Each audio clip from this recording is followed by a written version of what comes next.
Ciao, hi. I am here reviewing Marni Autumn Winter 19 menswear. The show was actually a few hours ago, but I had to run to another show afterwards, and then it was all back to back very late. So here I am, finally. Um, those of you who know me know that I'm a huge fan of Francesco Risso at Marni. I think he's amazing, and I love what he does with kind of colour and texture, and it's just such a riot, basically. And riot this show very much was. Certainly not in a bad way, certainly not in an aggressive way.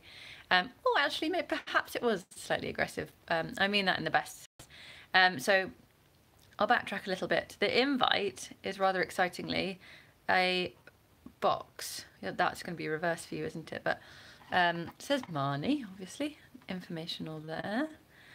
So the box idea is the set. So we arrived and there was a huge cube created from giant kind of subwoofer speakers all stacked in the round, well, in the cube I should say, and all the press, buyers, guests were on tiered seating in the middle of this cube of wall-to-wall speakers, all the cables around the back of the speakers, all around the back. So as you left the space, you saw all these cables and the backs of speakers. But when you're sat down, kind of blue light shining above, cameras circling, and speakers everywhere. So already a different vibe from last season, which was kind of in a car park with sports themed kind of yoga balls. Still with the blue light actually, so maybe blue light is a theme. But this season was really a kind of dark, as I said, semi-aggressive riot of kind of fun, colour, print, as you would expect from Marni, I imagine, at this point.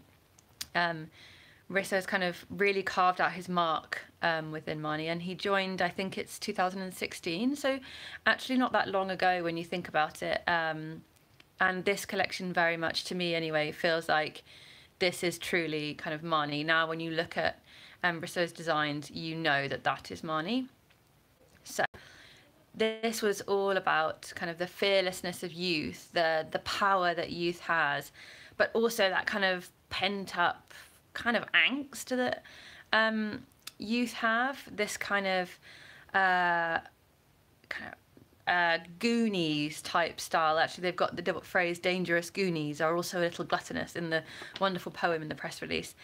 So these are visceral, moody, angsty but excitable youth who want to make change, who want to do things. And there's a really nice phrase that says they protest for everything and wear notions, elephants in the room.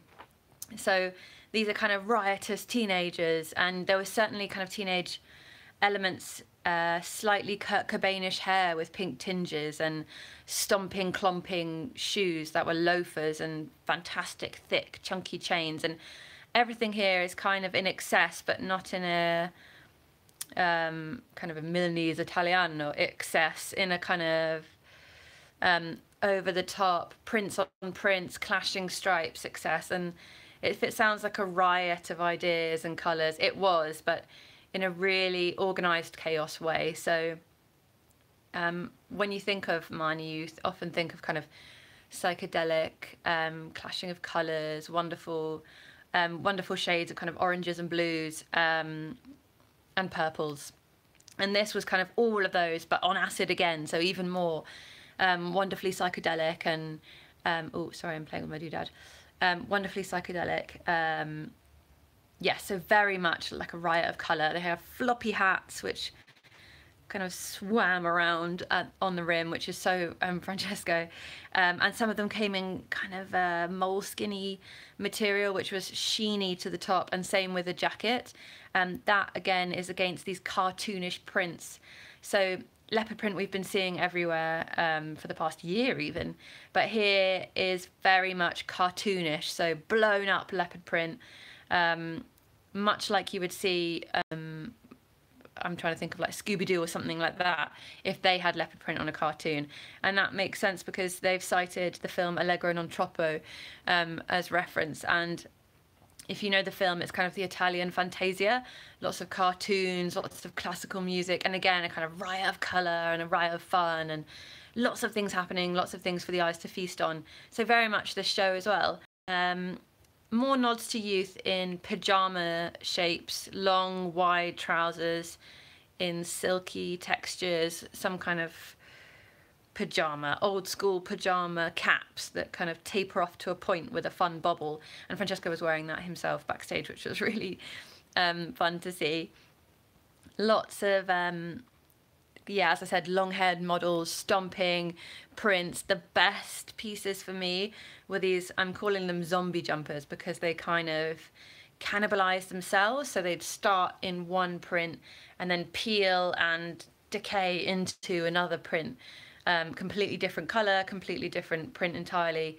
So they were absolutely fantastic, and I think they were in mohair. Lots of boucle coats, some shirts under there. There were still formalities too, so still some tailoring, and tailoring is kind of where Francesco started. So that's always going to be key and present. There's also some fleece as well, which I think is becoming a trend. I've seen that on many a catwalk, London and Pitti, and now here. Lots of fleece, kind of thick fleece gloves. And yeah, so copious textures and colours, and a total riot. And you could potentially read into this as another political reference. We've had quite a few of them so far in Fashion Week, and as particularly as Francesco was saying backstage, that it's the youth that are pushing for things to be done. It's the youth that have this like magnitude to protest and can be riotous in their approach. They can be terrible, they can be incredible, but they're getting stuff done, or they're trying to get stuff done. So I do think there was a slight political undertone, and you do get that when there's quite a dark aura to a collection. But I mean dark aura in the set, of course. The clothes were fantastic yellows and greens and wonderful oranges and bright blues, and so no real darkness in the clothes there, just in the set, I mean. And I'll read some of the wonderful poem. And the intro is, "Oh my God, they're here. We have set them on fire. A tangle of neurons, antiphons and emotions." So you can kind of get an idea of where they were going with this. But I'm always phenomenally impressed with Marni, the menswear and the women's wear. And I think there's so much to play with. It must be a stylist's dream.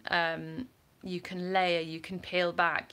You could see one fantastic shirt in a store and not know that that came with kind of an explosion, an electric amount of colour and print and texture.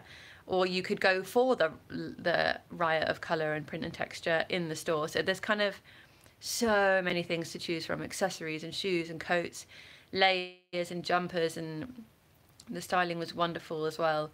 But I love how you can peel back each item and find out more, but also you could take it at face value too. There's just so much.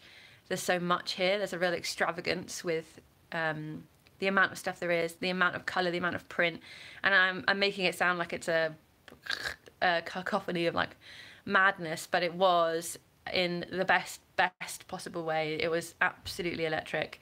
I absolutely loved the show. Very, very, very pleased. And I just can't wait to keep seeing more from Marni and where it goes and where it pushes it, because I feel like it's just growing and growing and growing, this kind of monster of fun and psychedelic and kind of challenging these ideas of what kind of traditional Italian fashion should be. And he's never been particularly traditional in a sense, but I absolutely loved it. So I will pause before I gush anymore. But lots of shows tomorrow, so make sure you subscribe to YouTube.